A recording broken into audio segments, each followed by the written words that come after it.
As we announced last week, our subject tonight is courtship. Courtship is something like the music in a theater before the curtain goes up.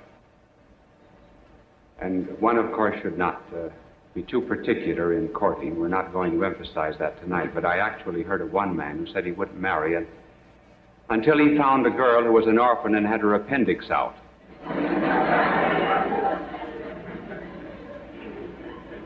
There are actually 4 distinct stages which we will enumerate in the meeting of boys and girls. The last stage of all is courtship. The first of these stages is what might be called a togetherness of boys and girls. And the second stage is separation. The third stage, I give this rather peculiar name, is to confuse you and make you think that I'm very learned about this problem, is crystallization. And fourth is courtship.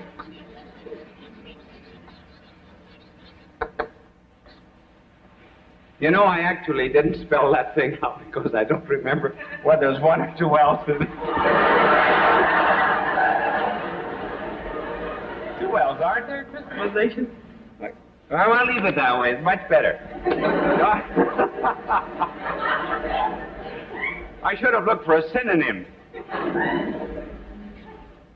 Well, the first stage of boys and girls is that of togetherness in which they play together and are quite young, and they enjoy one another with a naturalness which is devoid of any of the troubles that come later on from sex differences.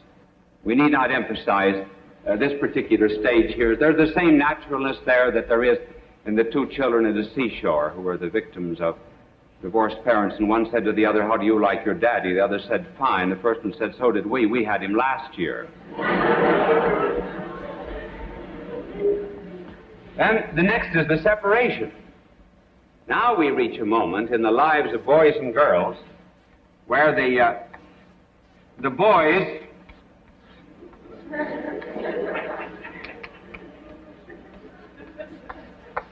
separate from the girls.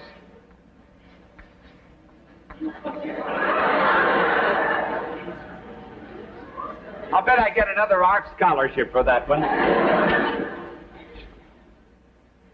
Now, in this stage of separation of boys and girls, the boys do not want to be seen with the girls, and the girls do not want to be seen with the boys. As a matter of fact, the greatest punishment that can be given a boy at this particular age is to be made to sit with girls. Girls are all sissies. And then a girl, of course, in her turn, hates to be put with a boy. It's a very interesting stage of life, and a very good one, because it is one that might be called polarization, in which they break off into opposite poles. They might be called, actually, the positive and negative charges of electricity. You would never have sparks of love later on unless there was polarization at this moment. And this separation, or polarization, allows each of them to develop their physical and psychical differences.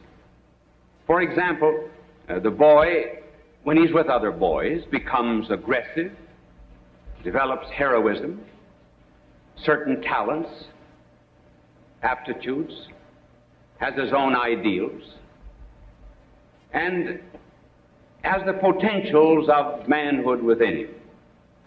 The girl, on the contrary, when she's with other girls, she develops effeminacy, the right kind, delicacy, refinement. She begins to learn and understand that she has a rhythm that beats with the rhythm of the cosmos. And there is given to her some great and tremendous, mysterious, creative possibilities. This stage of separation is really so ideal that at this point of life, it is very well to have boys and girls educated separately. Otherwise, if you've got a too precocious mingling of boys and girls, the boys are apt to become sissies and effeminate, and they grow up not to be men but mannequins. And the women in their turn, the girls in their turn, if they're too much mixed up with boys at this early age, they become boyish, impudent, rough, wear overalls. Not that there's anything wrong in wearing overalls, but it just simply is an evidence of how they tend to a certain kind of mannish dress. No boy, normal boy, loves a girl who is just a little too mannish. And no man ever loves a woman who has lost her femininity. So this stage is early in life, but it's one that's ordained by God. Then you come to the third and very interesting stage that we call crystallization.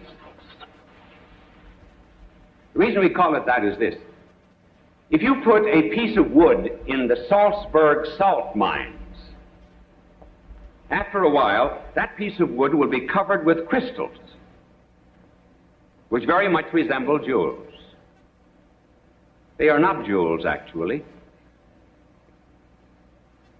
They are just crystals. But they take on a seeming richness which is not their own. And so it is with boys and girls after they get into their teens a little ways. They're dealing with one another, and one another is very ordinary, but they endow one another with great and tremendous qualities. They really are crystals, and they think they're diamonds and jewels. And at this age of crystallization, there begins a divinization, in which the boy is called a kind of a god. The girl is always an angel. And girls will say of boys at this age, he is positively divine. Then the words worship, adore, eternity are always coming into play. My little angel told me before I came out, when I told him about the girls were called angels at this age, he said it'd be well to inquire if an angel can cook, particularly angel cake. Well, at this stage of divinization, there is something right and there's something wrong.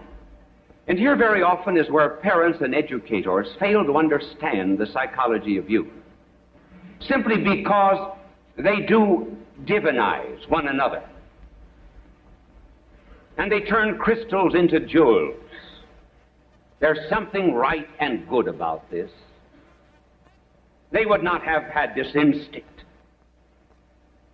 for turning girls into angels and men into some kind of divinity if there was not already awakening within their soul a love of the infinite itself. They have not only bodies, they have souls, and instinctively these young people know that they were made for infinite happiness. God intended them to have it. There ought to be an ecstasy. There ought to be an unending thrill. They ought to be with the divine. They ought to be with the angels, certainly. And parents and educators should not make fun of young people who crystallize and divinize one another. Why is it that there's so much religion, and the words of religion are so much bound up with love at this stage? It's because love and religion always go together. Just like hate and communism go together, so do love and religion. Their mistake, however, is to place the infinite in the finite. And to think that the infinite happiness and love and ecstasy and thrill that they want, thrill that is unending, is to be found in something that is purely corporal and physical. That's their mistake.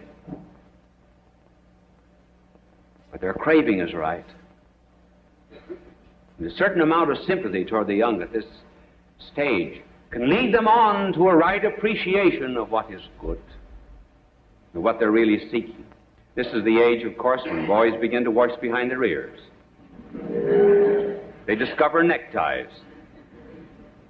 They're very careful now of the clothes that they wear.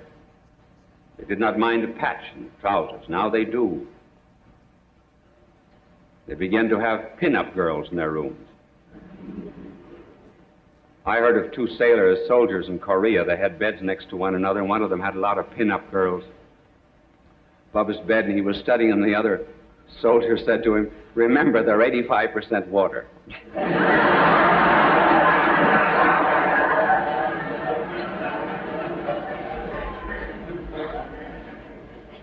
And then the girls at this stage discover lipstick, high heels, and perfume. I know of one girl who was being crystallized at this particular age of life who believed the perfume advertisements. Remember the cartoon that appeared years ago? Someone went into a perfume counter and said, "Haven't you anything for beginners?" Well, this girl went in and she wanted some perfume. Oh, she was an angel, and the clerk said, "Well, here we have a perfume, $35. It's called Perhaps."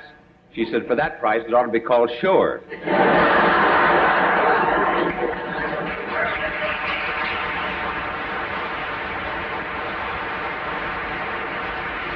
So this is also the stage when boys and girls are absolutely convinced that their parents know nothing at all about love. The parents are old-fashioned. They're behind the times. They're outmoded. We're living in the 20th century. They were Victorian. They're back in the 19th century. Why do they develop this critical attitude to their parents? Because there's something new. Planets have been spinning for centuries and centuries until finally love has come to them. This is an absolutely unique experience. The parents never passed through it. They know nothing about it. That's why they're ignorant. That's why their parents would never be consulted. It's an unfortunate stage from that point of view. And it's not love. It's just the sap in the springtime. There's no courtship here. Despite the fact that they go through agonies, there's a tremendous anxiety they suffer, torture. If the girl doesn't appear at the drugstore at the right time, if he doesn't call at the appointed hour, if she has a headache and can't meet him, if she's seen stopping and speaking to someone else at the street corner, life isn't worth living.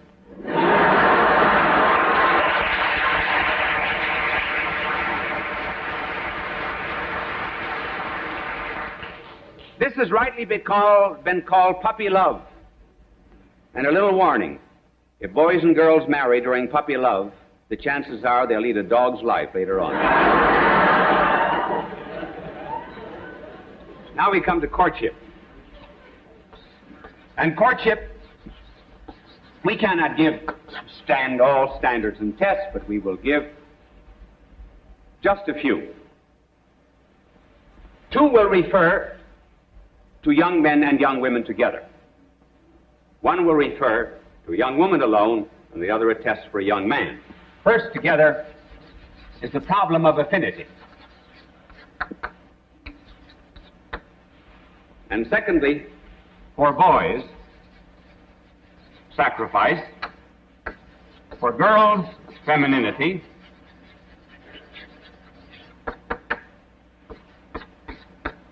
And fourth, the ability to pray together. Now, first, affinity. Is there an affinity between a young couple? who are beginning to fall in love with one another. I'm not speaking of physical affinity. That has been treated elsewhere and in a very copious fashion. But it is well to remember that beauty in a man, in a woman, and strength in a man do not long endure. They are given to young people only to serve as purposes of allurement. And they pass away later on in life.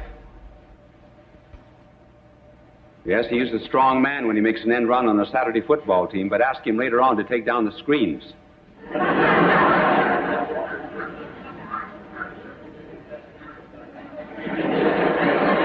They must have hit someone with that one.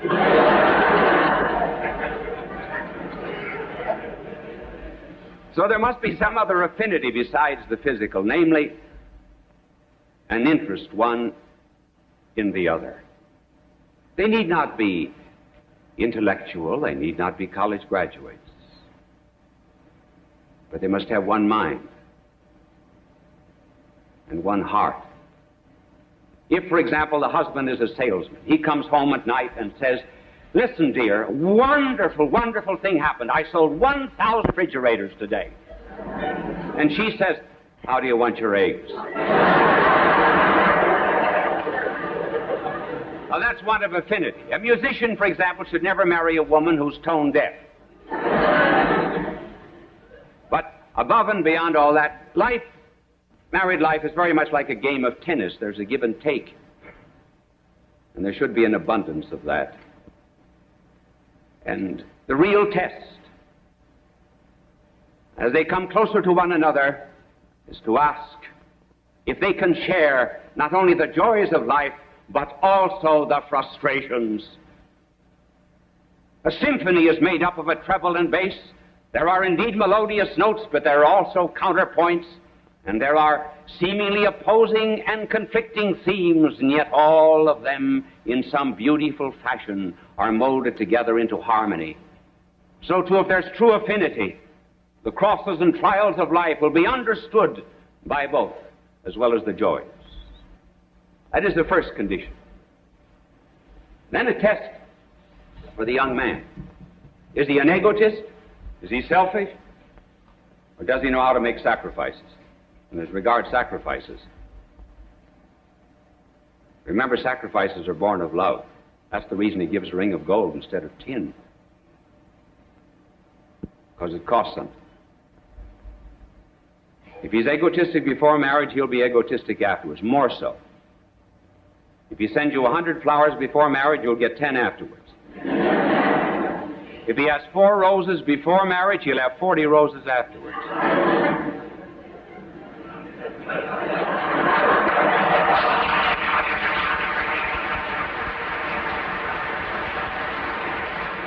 If the young man is a spirit of sacrifice, he'll have reverence for the woman.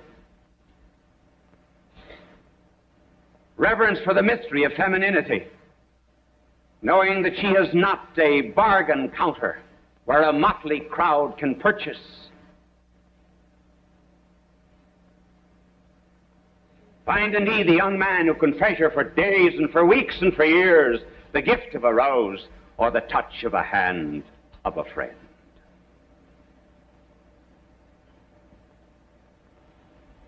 Now a little test for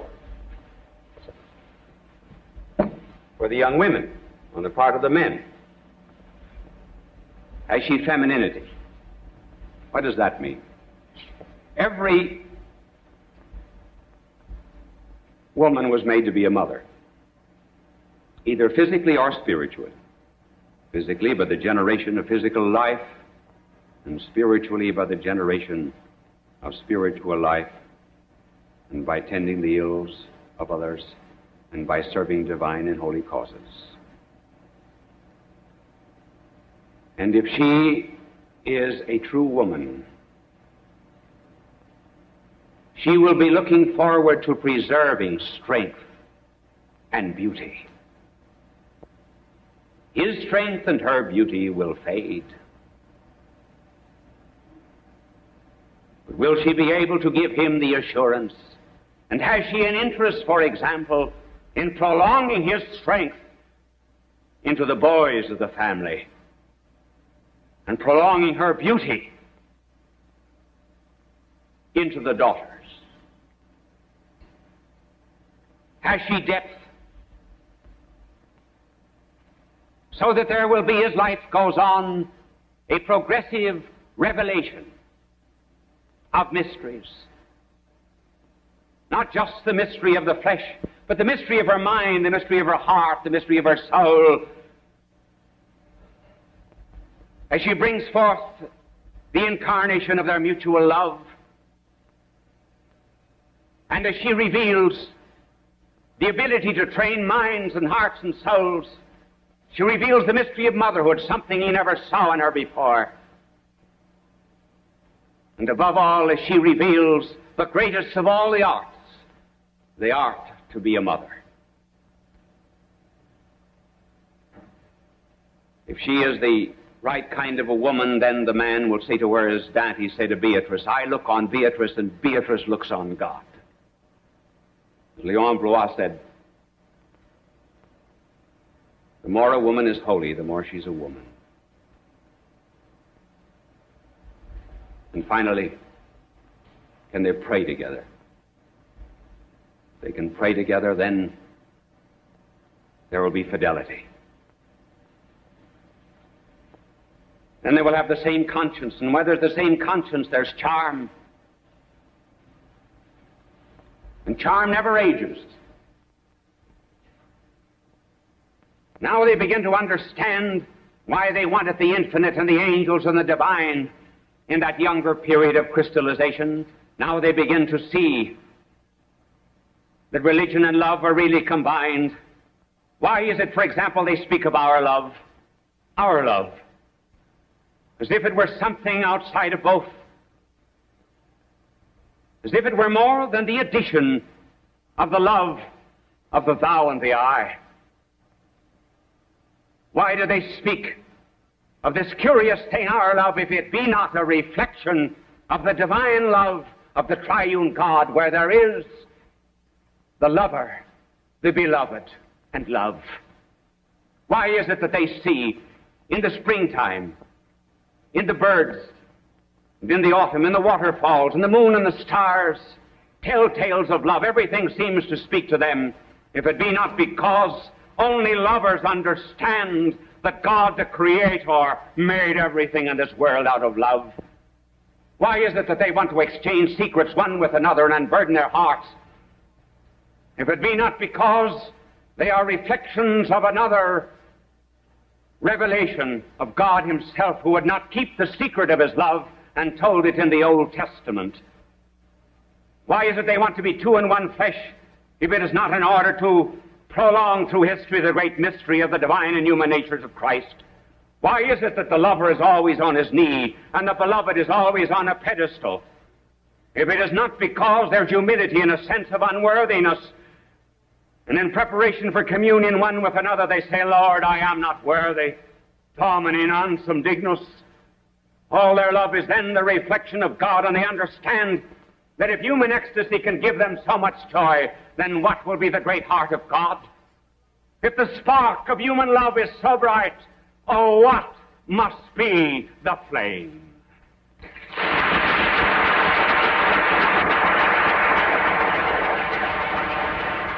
People of all faiths recognize Bishop Fulton J Sheen as one of the greatest communicators of the 20th century.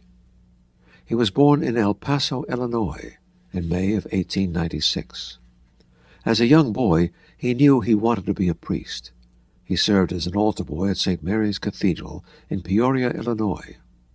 At St. Viator College, his education and debating skills taught him the skills he used throughout his life. His unique ability at being natural and at ease in front of any audience was noted early in his ministry. He was ordained in 1919. The telegram about love that was sent by a young man to his girl. And it read, love, love, love, love, love, love, love, love, love. And the Western Union operator said, you have only 9 words, you're allowed 10 for that price. And he said, well, what can I say? What else? Well, she said, you can put in another love. He said, well, that'll make it sound kind of silly.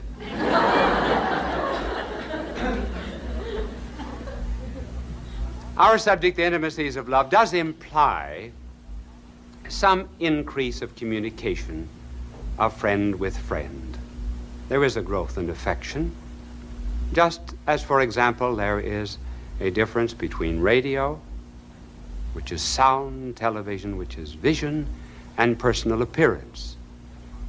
That also explains too why some are disappointed when they see someone they have seen on television. Not so long ago, I was in a church procession in Brooklyn. I was going into the church, and there was a woman alongside. As I passed by, she said, "Glory be to God, you certainly look much better on television."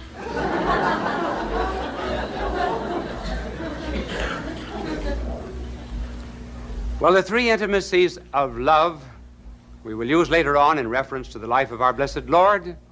But the first of the intimacies of love, even in the human order, is speech or hearing. We would never know that anyone loved us unless he told us so. Speech is the summation of a soul. All that it has been, all that it is, and all that it will ever be. We need only hear a person talk and we say, he's a smart man. He's a cruel man. He's a kind man. He has a gentle soul. Somehow or other, character comes out through the barriers of the flesh in words. It is not the most intimate kind of communication that we can have with anyone. Aristotle, the wise Greek philosopher, once said that it was the least of the senses. And he went on to explain why we generally are much more kind to the blind than to the deaf. He said because vision is a more spiritual sense. And we're apt to become more impatient with those who are wanting in hearing. That, at any rate, was his view. But in any case, love begins with a word and with speech. And that is one of the reasons why when you hear people read long, long discourses, read off teleprompters and so forth, or read speeches that have been done by ghostwriters, you wonder, am I really hearing the heart that talks this or not? So if there therefore is to be any love communicated between God and man, God has to speak. We have to hear. Otherwise, we would never know that he loved us. When did he speak? Turn over the pages of the Old Testament. This is the speech of God. There you read, for example, such words as, I will be to you a shepherd, and you will be my sheep. And those that are with young, I will carry. If your sins are as scarlet, they shall be made white as snow. And if they are as red as crimson, they shall be made white as wool. And then not only in the Old Testament, but I think every pagan people on the face of the earth heard in some way the speech of God. Buddha, Confucius, Laozi, all of them in some way communicated some feebler intimacy with the divine. Like the Greek dramatist Sophocles, who yearned for a redeemer. Look not for any end, he said, moreover, to this curse, until some God appears, to accept upon his head the pangs of thy own sins vicarious. And Virgil, about 30 years before Christ was born, in his fourth eclogue said, smile, chaste woman, on thy infant boy, with whom the iron age will pass away, and the golden age on all the earth be born. And finally there did come a time when men heard God in a strange way. One night there rang out over the stillness of an evening breeze, out over the white-chalked hills of Bethlehem, a cry, a gentle cry. The sea did not hear the cry, for the sea was filled with its own voice. The great ones of the earth did not hear the cry, for they could not understand how a child could be greater than a man. Two classes of people heard the cry, shepherds and wise men. Shepherds, those who know they know nothing, and wise men, those who know they do not know everything. Never the man with one book. And they came in response to the cry of a babe. And that babe grew in age and grace and wisdom, and men heard God speaking. They heard him speaking in anger, for example, in righteous indignation, particularly against hypocrisy. When he called the hypocrites a brood of vipers, and then pointing to the tombstones on the other side of the hill, they were whitewashed 3 times a year. And likening them to the hypocrites, he said, "You're like these tombs. Outside clean, inside full of dead men's bones." And then they heard his voice too, when he saw a lily, a wild lily of the field. And he was the Word made voice, now spoke and pleaded for trust in divinity as he said, "Behold the lilies of the field. They toil not, neither do they spin. And yet Solomon in all his glory was not arrayed as one of these." And if God then so clothe the grass of the field, which today is and tomorrow is cast into the oven, how much more you, O ye of little faith? But I suppose that there was no time when men heard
the voice of God. When there was a more staggering utterance than the day when someone said to him, "Thou art not yet 50 years old. Hast thou seen Abraham?" And he answered with the casualness with which a man might look over his shoulder, "Before Abraham began to be, I am." It was Sinai. It was the voice of God on earth. But is that enough? Is any human lover satisfied simply when he hears the voice of the beloved? Some voices please, others do not. And even when they please, they still are unsatisfied. I remember once I was instructing someone in Washington, D.C., and we met in the dining room, and this gentleman said to me, pointing to the parrot, he said, "I have a parrot there." He said that makes queer noises when a certain politician talks. He just doesn't like the sound of his voice. And he said, "As you instruct me, I don't know whether he's going to like yours or not." But he says, "Be prepared for a reaction." So I forgot all about the parrot, and I was talking about the existence of God, and I ended up rather dramatically after 10 or 15 minutes, and I said, "Therefore, God exists." And the parrot said, "Oh, boy."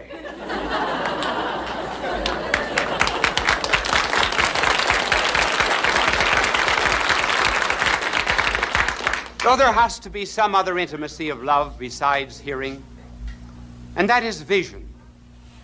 We want to see the flash of an eye, the earnestness of a visage. We want to see the words of love born on human lips. Human love demands this, and rightly so. It craves presence. And that was why, if God was ever to satisfy all the aspirations of man, he had to come to this earth. And he had to make himself visible. And the only way that he could ever make himself visible was by taking a human body. And in that human body, divinity would dwell. Then we would see God, well, in human form, yes. And this human body of his would be an instrument of his divinity. Not a separable instrument, for example, like this pen. Isn't that a fancy one we have on this show? This is a separable instrument. That is to say, it is not necessarily united with my person. But when he took upon himself a human nature, that human nature was united with him much more intimately, for example, than my arm as an instrument is united to my personality. And his mother gave him this human nature with which he would speak, with which he would suffer, would give him hands to be nailed, feet to be fettered, and a body that would move among men. I believe that one of the reasons for idolatry in pre-Christian days was the desire of human minds and hearts to see God in the dust of human existence. I remember once going up to the hill of the Areopagus in Athens, thinking of all of the gods that Paul saw as he walked through the streets and the marketplace. And then the idea came to me, maybe these people were saying, oh, these gods that dwell on Olympian heights, they're too far away from us, too far away from our woes, our sorrows, and our pains. And if the gods will not come down and dwell with us, then we'll force them to do it. We'll turn them into mud and into clay and into silver and into gold. That was a legitimate aspiration of the human heart. And so if God was ever to love, he had to be seen. And he was seen. And he became Emmanuel, or God with us. And he was seen in many attitudes. He was seen, for example, in his beauty. I think there are several ways we understand something about the beauty of that divine presence, both negative ways, one from women and the other from men.